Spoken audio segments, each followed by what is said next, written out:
അപ്പോ അത് ഉസ്താദുമാരാ നമ്മൾ ഒരുപാട് ശ്രദ്ധിക്കണം. നമ്മളൊരു മഹല്ലിൽ ഇരിക്കുമ്പോ ഗൗരവത്തോടുകൂടി എന്റെ പ്രിയപ്പെട്ട മുത്തഅല്ലിമീങ്ങളോട് പറയാം, ഒരു മഹല്ലിൽ ഞാനോ നിങ്ങളോ ഖതീബായിട്ട് കയറിയാൽ നമ്മളെ ഏറ്റവും അധികം സ്നേഹിച്ചുകൊണ്ട് ഒരുപാട് പേര് അവിടെ. ഒന്നാമത്തെ ദിവസം തന്നെ ഖുതുബയും പ്രസംഗവും കഴിഞ്ഞിറങ്ങുമ്പോ ആദ്യം ഒരാൾ വന്നിട്ട് പറയും, ഉസ്താദേ ഇതുവരെ ഈ പള്ളിയിൽ ഇതുപോലെ ഒരു ഖുതുബയും പ്രസംഗവും ആരും കേട്ടിട്ടില്ല. ഇങ്ങനെ പറയുന്ന ആളാണ് ആ മഹലിലെ ഏറ്റവും നമ്പർ 1 പാര. ഒരു സംശയം എഴുതിയിട്ടോ, നിങ്ങൾ എഴുതിയിട്ടോ, ഉറപ്പാണ് ആ കാര്യം. അവരുടെ പാര കാരണം പിന്നെ അവിടെ നിന്ന് മാറേണ്ടി വരും. അതൊന്നാമത്തെ കാര്യം. പിന്നെന്താ പ്രിയമുള്ളവരെ, ഇഖ്ലാസോടുകൂടി അല്ലാഹുവിന്റെ പൊരുത്തത്തോടുകൂടി ചെയ്താൽ 2000 രൂപയാണെങ്കിലും 4000 ആണെങ്കിലും അതിന് വല്ലാത്ത പ്രതിഫലമാണ്. എന്നാൽ പണക്കാരുടെ ആസനം താങ്ങിയിട്ട് സിമ്പതിക്കു വേണ്ടി ചെയ്താലോ, പരിപാലകര് ചെയ്യുന്ന തെറ്റിനെ മൂടിവെക്കാൻ വേണ്ടി, പള്ളിയിലെ ജോലിയിൽ പിടിച്ചിരിക്കാൻ വേണ്ടി അല്ലാഹുവെ മറന്നുകൊണ്ട്, പ്രിയമുള്ളവരെ, പള്ളി പരിപാലിക്കുന്നവർക്ക് തലകുനിച്ചു കൊടുക്കുന്ന പണിയാണ് ചെയ്യുന്നതെങ്കിൽ അല്ലാഹു പൊറുക്കൂല മോനെ. കാരണം നമുക്ക് വലുതല്ലാഹുവാണ്, നമുക്ക് വലുതല്ലാഹുവാണ്, നമുക്ക് വലുതല്ലാഹുവാണ്. എത്ര വലിയ പള്ളിയിൽ നിന്ന് പിരിച്ചു വിട്ടാലും നമുക്ക് ഭക്ഷണം തരുന്നതാരാ? എത്ര വലിയ പള്ളിയിൽ നിന്ന് പിരിച്ചു വിട്ടാൽ നമുക്ക് എത്ര വലിയ രോഗം വന്നാൽ ആ രോഗം മാറ്റുന്നതാരാ? അതിന് ചികിത്സയ്ക്ക് പണം ചെലവഴിക്കുന്നതാരാ? അത് നമ്മൾ മറക്കല്ലേ. എവിടെയെങ്കിലും ഇരിക്കുമ്പോ പലിശക്കാര് വന്ന് തോളത്ത് കൈയിട്ടിട്ട് ഉസ്താദേ കത്തിച്ചോ, കാശ് ഞാൻ തരാ, നിങ്ങളുമിണ്ടല്ലേ, നിങ്ങൾ അവരോടെ പോവല്ലേ, നിങ്ങൾക്ക് എന്താവശ്യം വന്നാലും ചെയ്യുന്ന മഹല്ലാണെന്ന് പറഞ്ഞ് എന്റെ പ്രിയപ്പെട്ടവരെ, പണക്കൊതിയന്മാരുടെ സിമ്പതിക്കു വേണ്ടി അല്ലാഹുവിന്റെ ദീനിനെ കഷണിച്ചു കൊടുക്കുന്ന കാപാലികന്മാരായി മാറിപ്പോയ പണ്ഡിതന്മാരെന്ന പേരല്ല, ഫണ്ഡിഹിതന്മാരെന്ന പേര് തരേണ്ടി വരും. അല്ലാഹു കാത്തുരക്ഷിക്കട്ടെ. അതുകൊണ്ട് എന്റെ സഹോദരങ്ങളോട് വേദനയോടെ പറയുന്നു, ലോകത്ത് നശിച്ചു പോരവരൊക്കെ അറിവില്ലാത്തവരായിരുന്നില്ല. എന്റെ പ്രിയമുള്ളവരെ, നമ്രൂദ് എന്ന് പറയുന്ന സഹോദരന് അറിവില്ലാത്തത് കൊണ്ടല്ല, ഫിർഔന് അറിവില്ലാത്തത് കൊണ്ടല്ല, ശേഖന്നൂരിന് അറിവില്ലാത്തത് കൊണ്ടല്ല, ഇബ്ലീസിന് അറിവില്ലാത്തത് കൊണ്ടല്ല, മലക്കുകളുടെ ഉസ്താദായിരുന്നു ഇബ്ലീസ്. എന്നിട്ടെന്തേ അവസാനം മതപതനത്തിന്റെ പടുങ്കുടിയിലേക്ക് വന്നു വീണു. അതുകൊണ്ട് മൂസാ നബിക്കറിയാ, ഇബ്ലീസ് വാളു പറഞ്ഞു കൊടുക്കാമെന്ന് പറഞ്ഞപ്പോ മൂസാ നബിക്കറിയാം ഇബ്ലീസ് നശിച്ചവനാണെങ്കിലും അറിവുള്ളവനാണ്, നശിച്ചു പോയവനാണെങ്കിലും അറിവുള്ളവൻ. അങ്ങനെ മൂസാ നബിയോട് ഇബ്ലീസ് പറഞ്ഞു, ഞാൻ പറഞ്ഞു തരാൻ നബി, എന്നെ ഉപദ്രവിക്കും. മൂസാ നബിയെ പേടിയാ, കാരണം ഒരൊറ്റയടിക്ക് കിബുത്തി വർഗത്തിൽപ്പെട്ട ഒരാളെ കൊന്നുകളഞ്ഞ ആളാ മൂസാ നബി. നമ്മളെ പോലെ ചക്കളത്തടിയും കൊണ്ട് നടന്നതല്ല. ഒറ്റയടിക്ക് ഒരാൾ കീഞ്ഞു പോയി. പിന്നെ ശ്വാസം ഉണ്ടോന്നൊന്നും നോക്കണ്ട, അപ്പോഴേ കൊണ്ടങ്ങ് അടക്കിയാൽ മതി. ഒരേ ഒരു അടി അടിച്ചു, ഒറ്റ അടി അടിച്ചിട്ടുള്ളൂ. ആലോചിച്ച് നോക്കി, അത് മൂസാ നബി. അസ്രായിലിനെ പോലും അസ്രായിലിന്റെ ശരീരത്തിലേക്ക് പ്രഹരം വെച്ചു കൊടുത്ത ഒരേ ഒരു പ്രവാചകൻ കലീമുല്ലാഹി മൂസാ നബി അലൈഹിസ്സലാം മാത്രമാണ്. അതുകൊണ്ട് പിന്നെ എങ്ങനെ ഇബ്ലീസ് പേടിക്കാതിരിക്കും? ഇബ്ലീസ് പേടിച്ചപ്പോ ഇബ്ലീസിനോട് മൂസാ നബി അലൈഹിസ്സലാത്തു വസ്സലാം ക്ഷമ കാണിച്ചു. ഇബ്ലീസ് പറഞ്ഞു, മൂസാ നബിയെ, നിങ്ങൾ എന്നെ ഉപദ്രവിച്ചില്ലെങ്കിൽ നിങ്ങൾക്ക് ഞാൻ 3 കാര്യം പറഞ്ഞു തരാം.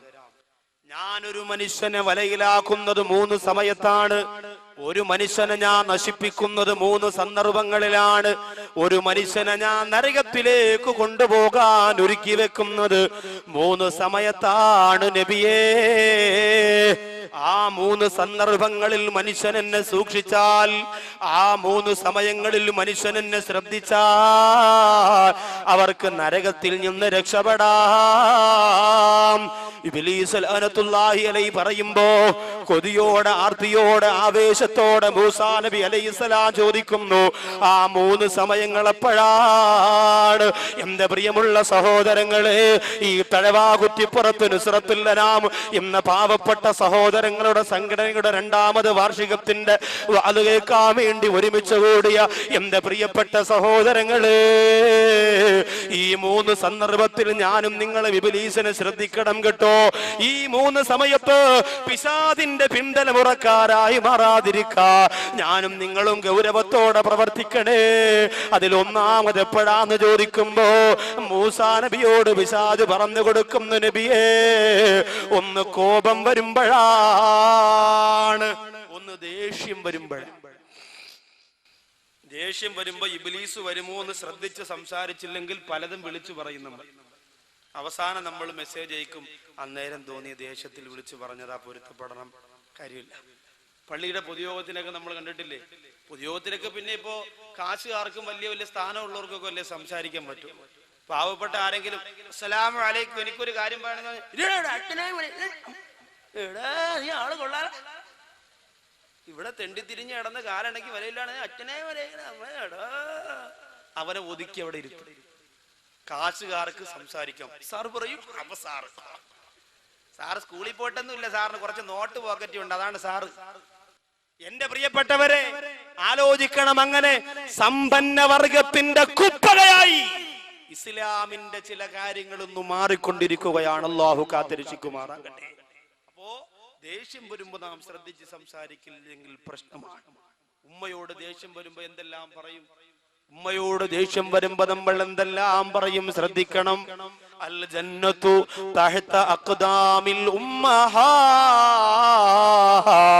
പ്രസവിക്കപ്പെട്ട മക്കളെ, നമുക്ക് അല്ലാഹു തരുന്ന സ്വർഗം ഉമ്മാടെ കാൽപാദത്തിന്റെ ചോട്ടിലാണ്.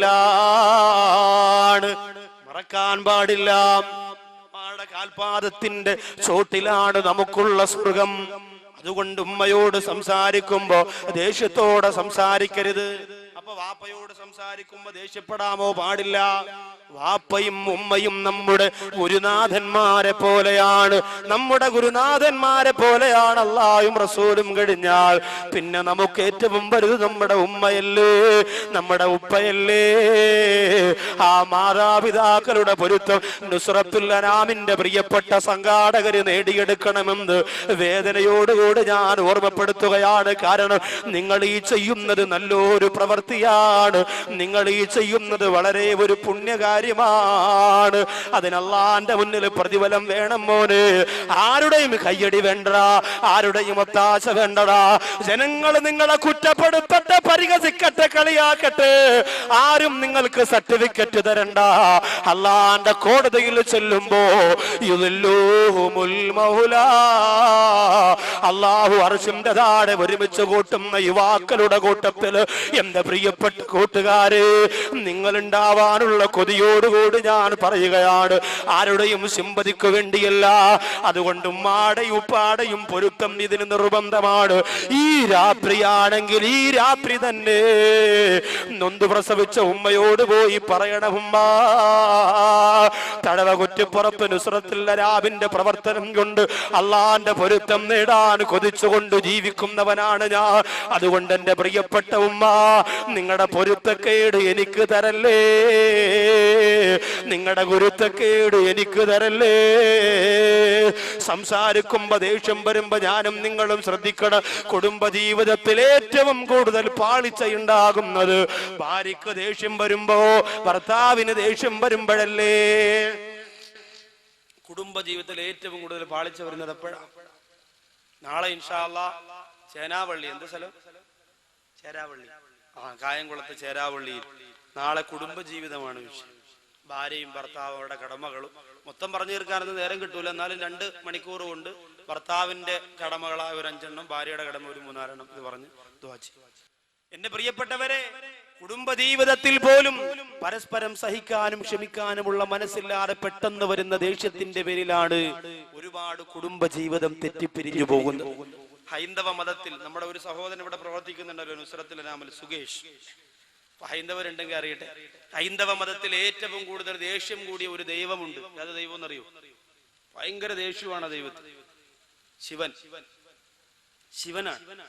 ശിവന് ഭയങ്കര ദേഷ്യമാണ്. അതുകൊണ്ട് തന്നെ ശിവന്റെ ഭാര്യയായ പാർവതി ഒരിക്കൽ ശിവനോട് പറഞ്ഞു, നിങ്ങളുടെ കൂടെ കഴിയുന്നത് ഒരു ദുർവാസം തന്നെയാണ്, നിങ്ങളുടെ കൂടെ കഴിയുന്നത് ഒരു ദുർവാസം തന്നെയാണ്. അങ്ങനെ ശിവന്റെ കോപവും ക്രോധവും എല്ലാം കൂടി വേറൊരു സൃഷ്ടിയായിട്ട് പടച്ചു.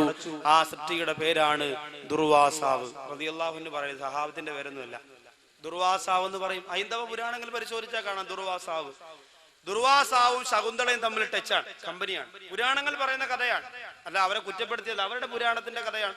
ദുർവാസാവും ശകുന്തളയും, കന്യാശ്രമത്തിൽ ശകുന്തള എങ്ങനെ ഇരിക്കുമ്പോൾ ദുർവാസാവിനൊരു തീരുമാനമുണ്ട്. ദുർവാസാവ് എവിടെ ചെന്നാലും തന്നെ കാണുന്നവരൊക്കെ എഴുന്നേറ്റ് നിൽക്കണമെന്നാണ് നിയമം. കാണുന്നവരൊക്കെ എഴുന്നേറ്റ് നിന്ന് ബഹുമാനിക്കണമെന്ന്. അങ്ങനെ ശകുന്തളയെ കാണാൻ വേണ്ടി ദുർവാസാവ് വന്നപ്പോൾ ശകുന്തള കന്യാശ്രമത്തിൽ തന്റെ കാമുകനെ കുറിച്ച് ചിന്തിച്ചു കൊണ്ടിരിക്കുകയാണ്. അങ്ങനെ ചിന്തിച്ചുകൊണ്ടിരിക്കുമ്പോൾ ദുഷ്യന്തനെ കുറിച്ചാണ് ചിന്തിച്ചുകൊണ്ടിരിക്കുന്നത്. ആ സമയത്ത് ശകുന്തളയുടെ ദുർവാസാവ് വന്നിട്ട് എഴുന്നേൽക്കാത്തത് കൊണ്ട് ശകുന്തളയുടെ തലയിലേക്ക് കൈവച്ചുകൊണ്ട് ദുർവാസാവ് പറഞ്ഞു, നീ ഇതുവരെ ആരെക്കുറിച്ചാണോ ചിന്തിച്ചു കൊണ്ടിരിക്കുന്നത്, അയാള് നിന്നെയങ്ങു മറന്നു പോകട്ടെ. ശാപം ഏറ്റു. അന്ന് മുതൽ പിന്നെ ദുഷ്യന്തൻ ശകുന്തള ദുഷ്യന്തൻ എത്ര മിസ് കോൾ അടിച്ചിട്ടും പിന്നെ തിരിച്ചു വിളിക്കുന്നില്ല. കമ്പനി അതോടുകൂടി പൊളിഞ്ഞു എന്നാ പുരാണം പറയുന്നത്. ദുഷ്യന്തന്റെയും ഈ ശകുന്തളയുടെയും ബന്ധം ദുർവാസാവിന്റെ ശാപം കൊണ്ട് പൊളിഞ്ഞു പോയതാണത്ര. അപ്പൊ ദേഷ്യം കൂടിയവരെ നമുക്ക് ആർക്കും ഇഷ്ടമല്ല. അല്ലാഹുവിന്റെ ഹബീബ് പറഞ്ഞത് എന്താണ്? ഔസിനി യാ റസൂലല്ലാഹ്, ഔസിനി യാ റസൂലല്ലാഹ്. നബിയേ, നല്ലൊരു കാര്യം കൊണ്ട് എന്നോട് വസിയത്ത് ചെയ്യണമെന്ന് പറഞ്ഞുകൊണ്ട് നബി തങ്ങളുടെ മുമ്പ് വന്നപ്പോ അല്ലാഹുവിന്റെ റസൂല് പറഞ്ഞു കൊടുത്തത് എന്താ? ലാ തഗ്ലബ്, ലാ തഗ്ലബ്, ലാ തഗ്ലബ്. നീ കോപിക്കല്ലേ, നീ കോപിക്കല്ലേ. 3 പ്രാവശ്യമാണ് പറഞ്ഞത്. പെട്ടെന്ന് വരുന്ന ദേഷ്യത്തെ പിടിച്ചു നിർത്തണേ.